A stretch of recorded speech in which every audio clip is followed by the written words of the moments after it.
દારૂ પીધેલ વ્યક્તિ સીધો ચાલી શકતો નથી. એની ચાલ કેવી હોય? લથડ લથડ અને ડગમગ ડગમગ. પણ આવું કેમ થાય છે? ચાલો આને બહુ જ સરળ અને મજાની રીતે સમજીએ. સૌથી પહેલા વાત કરીએ મગજના બેલેન્સ સેન્ટરની, જેને કહેવાય છે સેરેબેલમ, એટલે કે આપણું નાનું મગજ. ચાલવું, દોડવું અને શરીરનું બેલેન્સ રાખવું, આ બધું કામ આ નાનું મગજ કરે છે.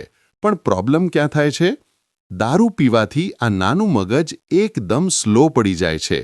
શરીરને મળતા સિગ્નલ, જેમ કે હાથ ક્યાં છે, પગ ક્યાં મૂકવો, આ બધું મગજ સુધી પહોંચતા લેટ થઈ જાય છે.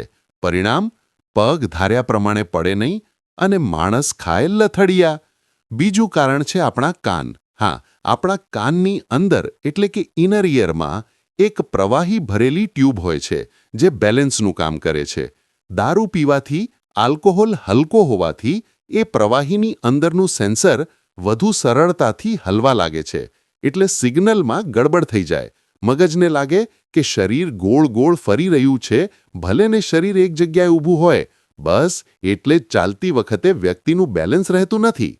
ત્રીજું કારણ છે મસલ્સ. આલ્કોહોલ આપણી નર્વસ સિસ્ટમને સુસ્ત કરી દે છે. મસલ્સ ટાઈમિંગ ચૂકી જાય છે અને ચાલવામાં ડગમગ ડગમગ. પગ એકબીજા સાથે અથડાઈ જાય છે. અને છેલ્લું કારણ છે આંખો. દારૂ પીધા પછી આંખના મસલ્સનું કંટ્રોલ બગડી જાય છે. આંખો ઝડપથી આમ તેમ હલવા લાગે છે, એટલે બધું ડબલ દેખાવા લાગે છે. હવે જ્યારે રસ્તો જ ચોખ્ખો ન દેખાય તો પગ ક્યાં મૂકવો એ કેમ સમજાય? એટલે કે ટૂંકમાં, નાનું મગજ સ્લો, કાનનું સેન્સર ગડબડ, મસલ્સના મેસેજ લેટ અને આંખો કન્ફ્યુઝ. જ્યારે આખા શરીરનું જ તંત્ર જ હલી ગયું હોય ત્યારે લથડિયા તો આવવાના જ ને. અને હા મિત્રો, જતા જતા એક ખાસ વાત. આ જ કારણ છે કે ડ્રિંક એન્ડ ડ્રાઈવ ક્યારેય ન કરવું જોઈએ. કારણ કે ડ્રાઇવિંગ માટે મગજ અને આંખોનું શાર્પ હોવું બહુ જરૂરી છે.